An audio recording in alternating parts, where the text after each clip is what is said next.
बिस्मिल्लाहिर्रहमानिर्रहीम। अस्सलामुअलैकुम students, welcome to my YouTube channel. Students, हम इस वीडियो में डिस्कस करने जा रहे हैं limits at infinity and behaviour of a function. Last time हमने डिस्कस किया था लिमिट्स एट फाइनाइट नंबर के लिए, यानी कि जब एक्स अप्रोच करता है किसी फाइनाइट नंबर को तो हमारे पास फंक्शन का बिहेवियर क्या होता है। अब हम डिस्कस करेंगे लिमिट्स एट इन्फिनिटी को। Limits at infinity and horizontal asymptotes. If the values of a variable x increase without bound, then we write x approach positive infinite, and if the values of x decrease without bound, then we write x approach negative infinite. The behavior of a function f of x has x increase without bound or decrease without bound is sometimes called the end behavior of the function. Students, जब x increase करेगा without bound, यानी कि x approach करेगा positive infinite को, इसी तरह x decrease करेगा without bound, यानी कि x अप्रोच करेगा नेगेटिव इन्फिनिट को, तो हमारे पास फंक्शन का बिहेवियर क्या होगा। ठीक है,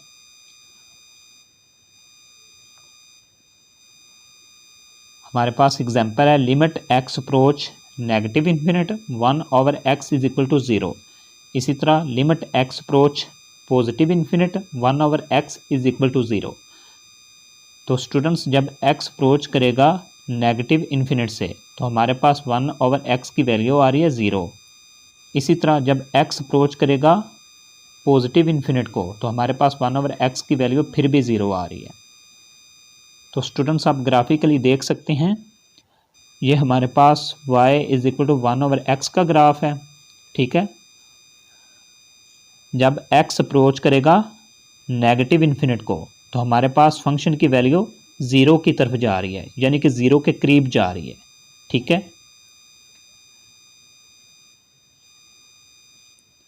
इसी तरह स्टूडेंट्स, जब x अप्रोच करता है पॉजिटिव इन्फिनिट को तो हमारे पास फंक्शन की वैल्यू 0 की तरफ जा रही है। ठीक है,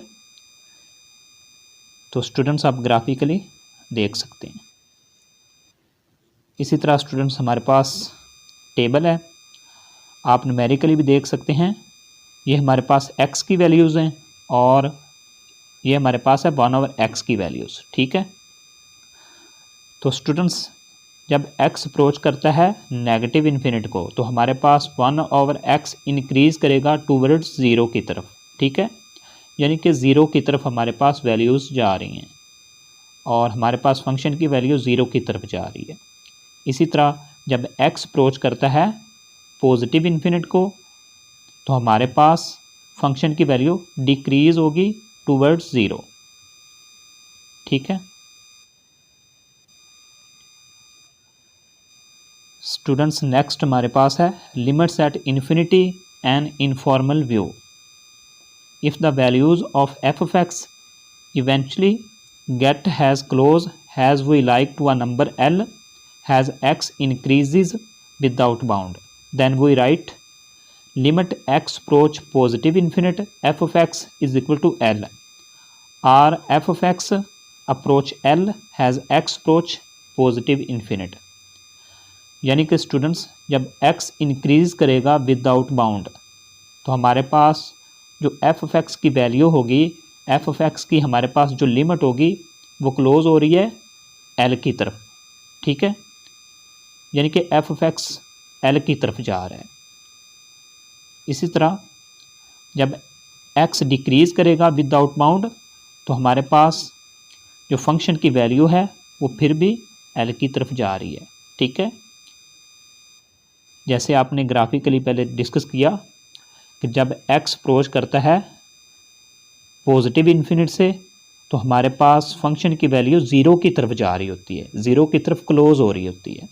ठीक है, इस तरह। इसी तरह जब x अप्रोच करता है नेगेटिव इन्फिनिट को तो हमारे पास फंक्शन की वैल्यू फिर भी 0 की तरफ क्लोज हो रही होती है।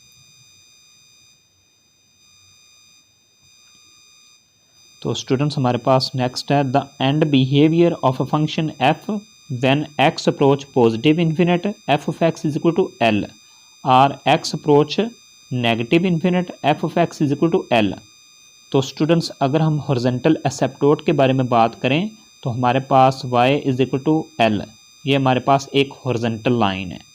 ठीक है, जब x अप्रोच करता है पॉजिटिव इन्फिनिट को तो हमारे पास यहाँ पर हॉरिजॉन्टल एसिप्टोट बनेगी।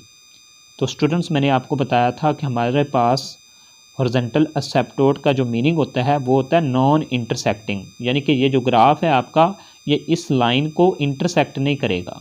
ठीक है, इसी तरह आपके पास जब x अप्रोच करेगा नेगेटिव इन्फिनिट को तो हमारे पास हॉरिजॉन्टल एसिप्टोट बन जाएगी। ठीक है,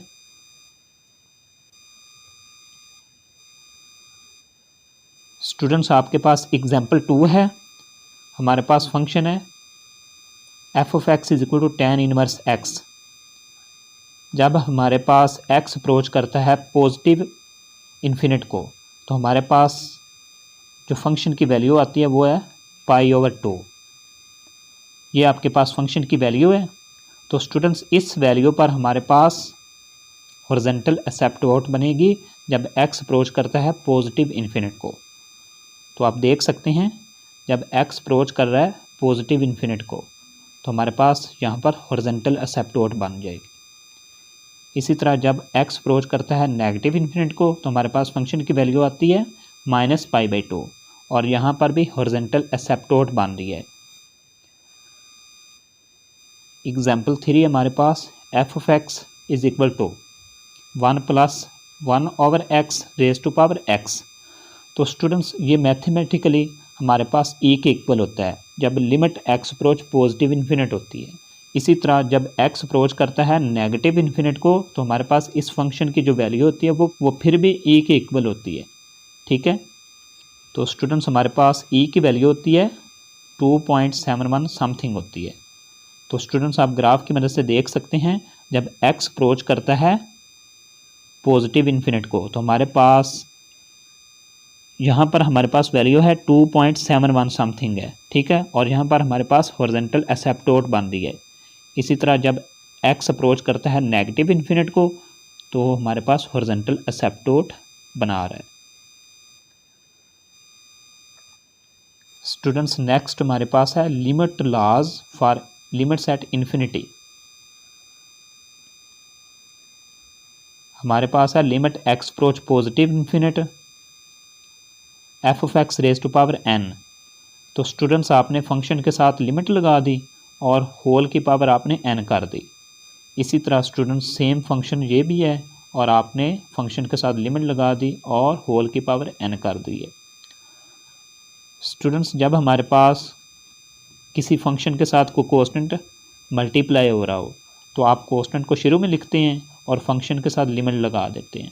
ठीक है, इसी तरह हमारे पास जब x अप्रोच करता है नेगेटिव इन्फिनिट को तो आपने सेम प्रोसीजर करना है। ठीक है, ये हमारे पास है limits x approach positive infinite of k is equal to k, यानी कि कांस्टेंट फंक्शन की लिमिट पर कोई फ़र्क नहीं पड़ता। ठीक है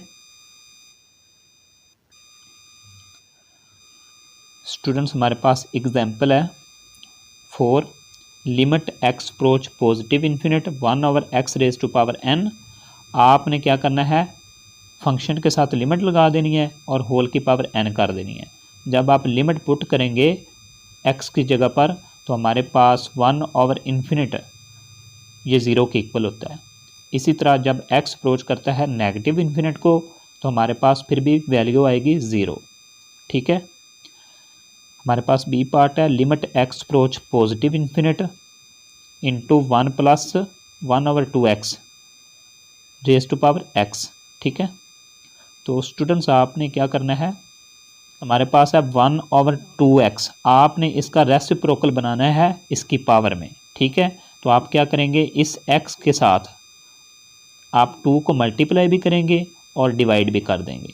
ठीक है, तो हमारे पास ये फॉर्म बन जाएगी। ठीक है, तो नेक्स्ट आपने limit x approach positive infinite into 1 + 1/2x raise to power 2x। ठीक है, तो स्टूडेंट्स इसकी जगह पर आप e पुट कर सकते हैं क्योंकि ये मैथमेटिकली ये जो फॉर्म होती है ये ई की इक्वल होती है, ठीक है। ई की पावर 1/2 आ गई, जिसको आप लिख सकते हैं अंडर रूट ऑफ ई।